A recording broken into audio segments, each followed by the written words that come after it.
В эфире программа «Актуальное интервью», в студии Иван Лазаренко. Здравствуйте.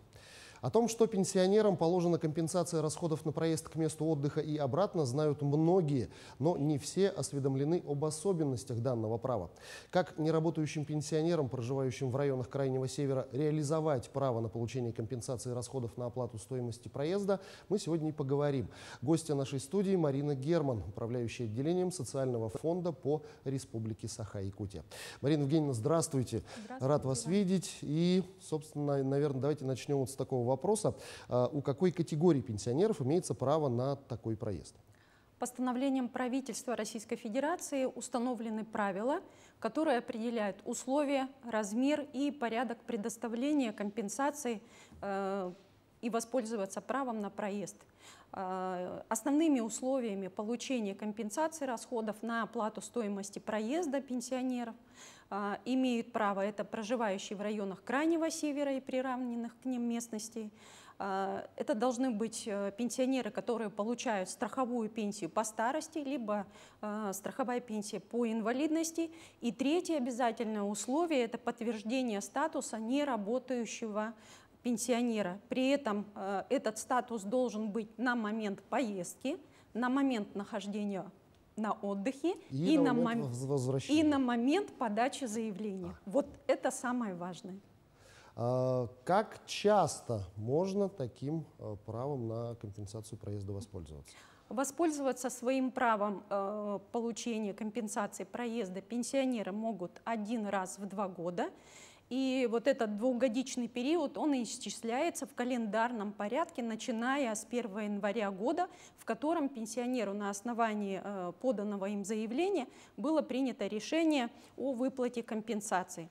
Ну, например, давайте, чтобы было более понятно, несколько примеров. Например, обратился за компенсацией в связи с осуществлением проезда к месту отдыха и обратно в июне 2022 года. И по его обращению было принято решение о выплате такой компенсации. И право на получение следующего права на компенсацию у него возникает уже с 1 января 2024 года. Но при этом есть случаи, когда обращение за компенсацией может повлиять на двухгодичный период. Например, если гражданин, пенсионер у нас воспользовался правом проезда в 2023 году, подал документы на возмещение, на компенсацию 29-28 декабря, при этом отделение, когда рассматривает заявление, есть право на рассмотрение заявления в течение 5 дней. И на момент принятия решения это было уже в 2024 году, в январе, в первый рабочий день. Поэтому у пенсионера наступит право, будет отчет считаться с 2024 года, то есть право наступит в 2026 году. В общем, лучше вот не затягивать. Вот такие нюансы. Какие бывают виды компенсации проезда? 2 вида компенсации расходов. Это предоставление проездных документов, то есть специальные талоны выдаются по заявлению, по желанию, которые можно заранее получить и использовать для приобретения билетов. Если это авиатранспорт, то выдаются проездные документы, специальные талоны на те направления, по которым заключен у отделения государственный контракт. Если это железнодорожные билеты, то мы выдаем их по любым направлениям. У нас заключен централизованный контракт, да, с российскими железными дорогами, поэтому там проблем и никаких нюансов возникнуть не может. Но в каком порядке вообще предоставляется вот эта компенсация проезда?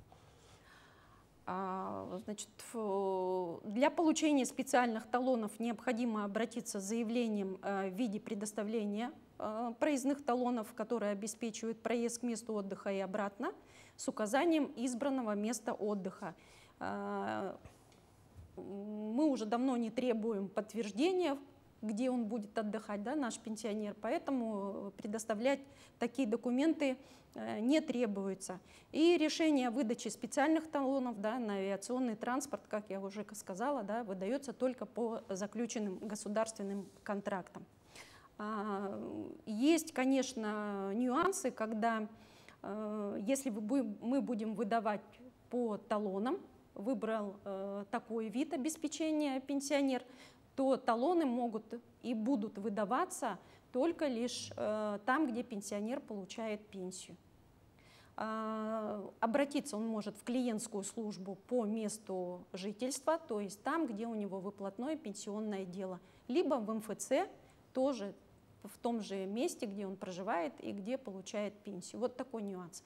А если гражданин-пенсионер выбирает фактическое предоставление уже по проездным документам, да, по факту, то есть это будет возмещение, компенсация произведенных расходов на проезд, то просто подается заявление на возмещение. Подать такое заявление можно через портал государственных услуг, но также и воспользоваться правом через клиентскую службу и через МФЦ. Скажите, а вот существуют ли какие-то ограничения по категории класса обслуживания в транспорте, которым пенсионер хочет добраться до места отдыха или лечения? Да, совершенно верно, существуют ограничения. Ну, во-первых, если это был проезд авиационным транспортом, перелет, это эконом-класса, самого низшего класса. И вот по железнодорожным талонам необходимо здесь учитывать такой нюанс, что компенсироваться будут, когда гражданин сам приобретает билеты, именно в плацкартном вагоне пассажирского поезда. То есть если это был фирменный поезд или это купейный вагон, то мы самостоятельно запросим информацию о стоимости в плацкартном купе, вернее вагоне, и самостоятельно уже выплатим компенсацию именно вот по данной стоимости, такие условия. Проезд, если междугородным автомобильным транспортом, ну это как обычно, да, автобусные перевозки. И еще следует отметить, что проезд на такси не возмещается. Аэроэкспресс, да, мы знаем, что когда в Москву приезжаем, тоже не оплачивается, не может предъявиться к оплате. Ну вот такие нюансы. Но это все федеральный закон, федеральные Конечно. требования. Если пенсионер отдыхал за границей, в этом случае на какие расходы он может получить компенсацию? Обязательно учитывается, если отдыхает за границей, обязательно учитывается, оплачивается в том случае, если приобретен билет на российские авиакомпании, либо авиакомпании стран Евразийского экономического союза. Это нужно учитывать, когда наши пенсионеры приобретают в туристических компаниях, да, путевки, либо это чартерные рейсы, то есть на это нужно обращать внимание. И проезд выплачивается до ближайшего места по пересечению границы. То есть до ближайшего населенного пункта? До ближайшего населенного пункта. Вот эти условия обязательны к соблюдению. Ну, в принципе, это как и проезд в отпуск. То же самое, да. У работников. Ситуация, если пенсионер решил поехать к месту отдыха или лечения на своем личном автотранспорте, то какие-то виды расходов ему будут компенсированы или нет? До 2022 года такой возможности не было у наших пенсионеров, а вот с августа 2022 года появилась возможность компенсировать расходы, если пенсионер осуществляет проезд к месту отдыха и обратно, или только к месту отдыха на своем личном транспорте. Документы также можно приложить, это расходы по ГСМ, да, кассовые чеки. Далее нужно приложить, что это автомобиль, значит, лично его, либо это автомобиль супруги, то есть подтверждаются документы, что проезд был осуществлен на личном транспорте. И еще важное условие, чем и могут воспользоваться и пользуются сейчас пенсионеры, это можно совмещать, это когда используется несколько видов транспорта, то есть какой-то сегмент можно проехать на личном транспорте, то есть долететь, например, до Москвы, потом пересесть на личный транспорт, ну, разные условия бывают, да, и предоставить проездные документы, чеки на ГСМ, также этот проезд будет оплачен, возмещен. Каким способом и куда нужно обращаться, давайте еще раз проговорим вот это, чтобы все знали, чтобы воспользоваться правом компенсации проезда? Если воспользоваться видом приобретения специальных талонов для покупки, уже для обмена на билеты ЖД, авиатранспортом, то необходимо обратиться в клиентские службы, либо МФЦ по месту жительства, то есть там, где наш пенсионер получает пенсию, то есть там, где пенсионное дело. Если гражданин уже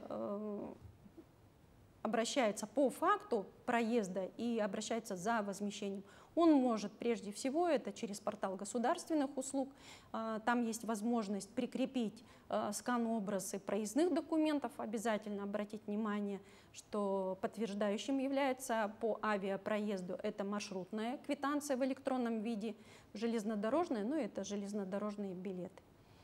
Ну и также воспользоваться правом посещения клиентской службы, независимо там уже где, может и в городе Якутске, да, мы предоставим в городе Якутске в клиентской службе цифровую зону, сопроводим, чтобы также в электронном виде прикрепить и подать заявление на возмещение компенсации.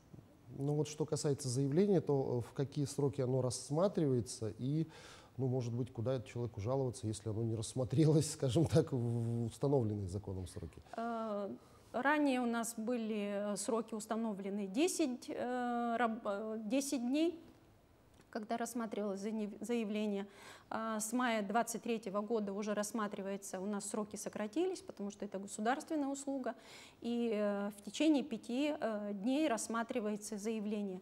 Если гражданин опять-таки получил отказное решение, ну, такие бывают, да, по статистике, да. Если у нас по талонам обратились практически в 2024 году 2600 человек, получили положительное решение 2200, а вот уже по компенсации, по фактическому проезду, там уже порядка 7000 обращений с заявлений было, а принятых положительных решений уже 6000. То есть есть нюансы. То есть да, процентное соотношение, да, поэтому лучше все-таки изначально зайти, узнать, уточнить, а потом уже принимать решение, что, каким образом компенсировать. Совершенно верно. И хочу сказать, что есть у нас телефон контакт-центра 8 800 100 2001.